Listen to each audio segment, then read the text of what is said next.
जय हिंद दोस्तों। चलिए आज क्लास 10th का एक थ्योरम होते हैं जिसका नाम है थेल्स परिमेय। थेल्स ने ये त्रिभुज के संबंध में दिया था, तो इसका सबसे पहले कथन को हम लोग जान लेते हैं। कथन क्या था? एक त्रिभुज की एक भुजा के समांतर खींची गई रेखा अन्य दो भुजाओं को जिन दो बिंदुओं पर प्रतिच्छेद करती है वे बिंदु भुजाओं को समान अनुपात में विभाजित करते हैं। तो चलिए इस कथन को आज हम लोग प्रूव करके देखते हैं। इस कथन को हम लोग क्या करेंगे? आज प्रूव करेंगे। तो प्रूव करने के लिए सबसे पहले सरल तरीका यहाँ से लेते हैं कि एक त्रिभुज बना दे देंगे। क्या बना देंगे?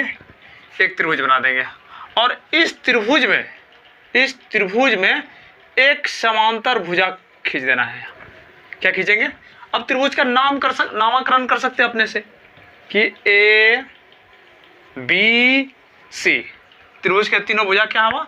बिंदु ए बी और सी, और इसमें से डी और ई एक समांतर रेखा है। ठीक है, तो यही बात तो इन्होंने कहा था कि किसी त्रिभुज के एक भुजा के समांतर, तो मान लीजिए ये ए बी सी डी एक त्रिभुज है और इसमें से बी सी समांतर डी है। बी सी समांतर क्या है? डी। बी सी समांतर डी ए है। अन्य दो भुजाओं को जिन दो बिंदुओं पर प्रतिच्छेद करती है, मान लिया जाए ए बी को डी पर प्रतिच्छेद करता है और ए सी को ई पर प्रतिच्छेद करती है, वे बिंदु भुजाओं को समान अनुपात में विभाजित करता है। कहने का मतलब इसका कहना है कि ए डी बटे बी डी और ए ई बटे ई सी, ये सी ई, ये आपस में क्या होंगे? बराबर होंगे। यही कथन है। तो चलिए आज इसको हम साबित करके देखते हैं। तो सबसे पहले क्या करेंगे हम लोग कि यहाँ चूंकि मानेंगे, क्या मानेंगे कि ए बी सी डी एक त्रिभुज है। क्या है? ए बी सी, त्रिभुज ए बी सी एक क्या है? त्रिभुज है।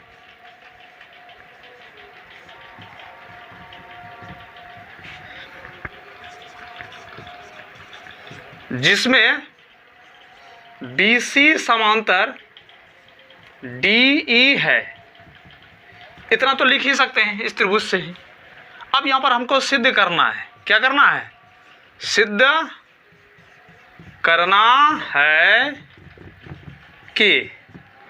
करना है कि ए डी बटे बी डी, ए डी बटे बी डी बराबर ए ई बटे सी ई। इसको हमें क्या करना है? साबित करना है। तो चलिए इसको साबित करने के लिए सबसे पहले, अब यहाँ तक तो उद्देश्य था, यहाँ तो इस त्रिभुज से ही हम ले सकते हैं। अब इसको साबित कैसे करेंगे? साबित करने के लिए अब यहाँ पर कुछ रचना करना है। तो रचना जो करेंगे इधर वही यहाँ पर लिखेंगे। सबसे पहले क्या लिखेंगे? यहाँ रचना। क्या लिखेंगे? रचना। अब रचना में क्या क्या आता है देखिए। यहाँ से इस पर हम क्या करते हैं? एक बार लंब खींच देते हैं इसके ऊपर। किस भुजा पर लंब खींचे? ए ई या ए सी, टोटल भुजा यहां से बोल सकते हैं ना। ए सी पर लंब डी एम खींचा। क्या खींचा हमने? डी एम खींचा रचना में। और सेम टू सेम इसी स्टाइल में इधर से खींच देंगे फिर एक। तो यहां पर बोलेंगे हम लोग ए बी पर लंब क्या खींचा हमने? इसका नाम रखेंगे एन ई खींचा। और फिर एक डी को कहां से मिला देंगे हम लोग? डी को हमने सी से मिलाया और बी को हमने ई से मिलाया। तो चलिए यहां पर रचना कर दिया। इसी बात को लिखते हैं हम लोग कि ए बी पर लंब एन ई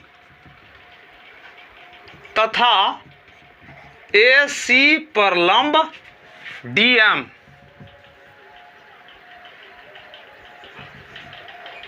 खींचा। साथ ही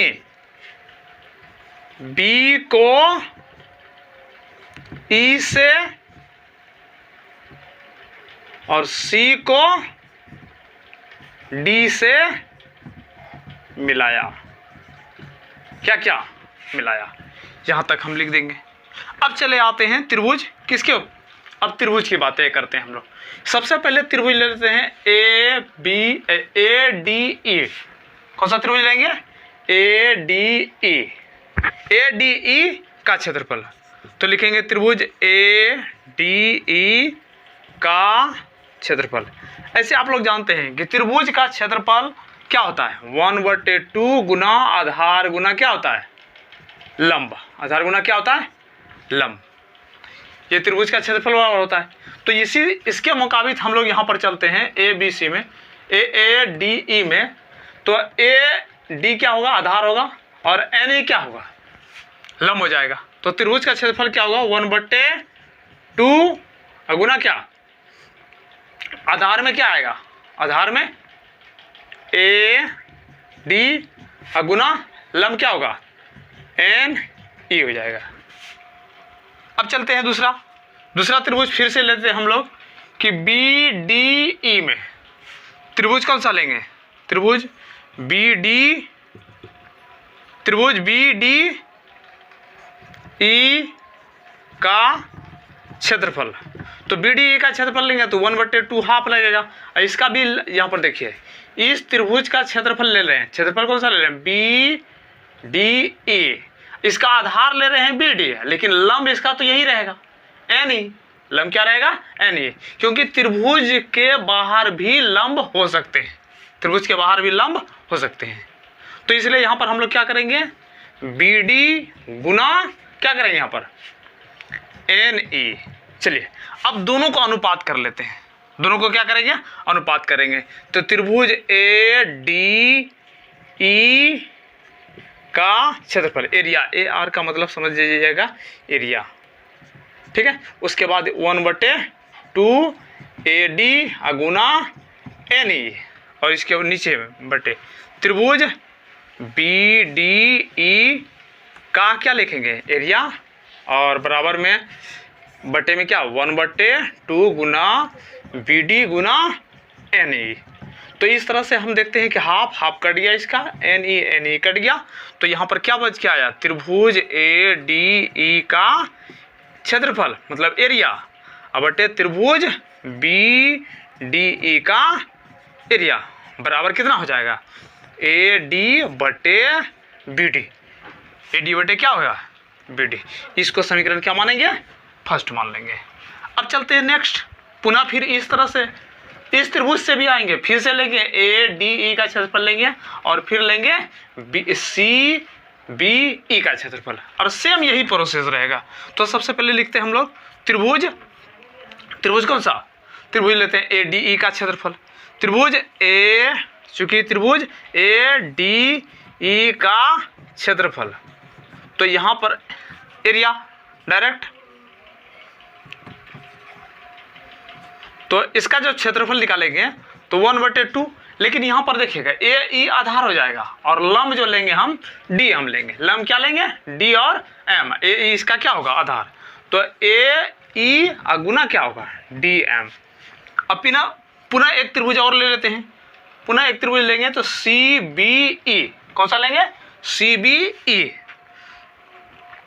अब त्रिभुज सी बी ई का एरिया लेंगे, तो इसमें भी क्या 1/2 चलेगा, और गुना क्या इसका भी आधार, जैसे इस तरह से लिए थे इधर कि बी सी ई, ये क्या है, आधार है, और इसका लंब क्या हो जाएगा, लंब हो जाएगा डी एम। लंब क्या होगा, डी एम। इसका देखिए ये आधार हो गया, सी और ई आधार हो गया, और लंब हो गया क्या, डी एम। तो यहाँ लिखेंगे सी ई गुना क्या लिखेंगे, डी एम। चलिए दोनों को अब अनुपात कर लेते हैं, दोनों को क्या करते हैं, अनुपात करते हैं। तो त्रिभुज ए डी ई का एरिया बराबर क्या लिखेंगे हम लोग कि हाफ गुना ए ई गुने डी एम लिखेंगे, और उसके बाद त्रिभुज बी सी डी सी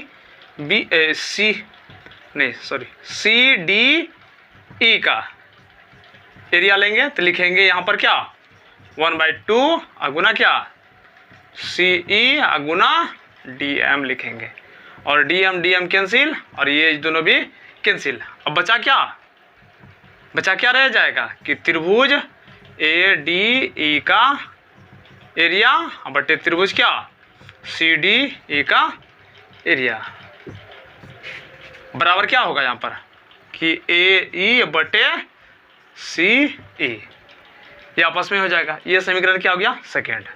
अब यहाँ से चले आते हैं कि दोनों समीकरण फर्स्ट और सेकेंड से, समीकरण फर्स्ट और सेकेंड से, तो समीकरण फर्स्ट और क्या लिखेंगे सेकेंड से, समीकरण फर्स्ट और सेकेंड से। तो समीकरण फर्स्ट और सेकेंड में देखिए कि त्रिभुज ए डी ई का एरिया बटे क्या बटे त्रिभुज बी डी ई का एरिया अब बराबर होगा किसके, बराबर हो जाएगा त्रिभुज ए डी ई का एरिया अब बटे क्या त्रिभुज सी डी ई का एरिया। यहाँ पर लिखेंगे चूंकि देखिए ये दोनों का एडी का क्षेत्रफल बराबर है, लेकिन बी सी डी और सी डी ई का क्षेत्रफल, तो याद रखिएगा कि इस पर कि बी डी ई एक त्रिभुज है और एक त्रिभुज सी डी ई है, लेकिन दोनों का आधार कौन सा है एक ही है, दोनों का आधार क्या है एक ही है, इसलिए त्रिभुज का क्षेत्रफल आपस में क्या होगा बराबर है। तो यहाँ लिखेंगे त्रिभुज बी डी ई तथा त्रिभुज कौन सा सी डी ई का आधार एक ही है, ठीक है, इसलिए त्रिभुज का क्षेत्रफल आपस में क्या होगा बराबर होगा। इसलिए अब लिख देंगे यहाँ पर क्या हम कि ए डी अब बटे क्या बी डी अब बराबर फिर क्या होगा ए ई अब बटे क्या बटे सी ई, ये क्या हो गया PROVED प्रूव्ड।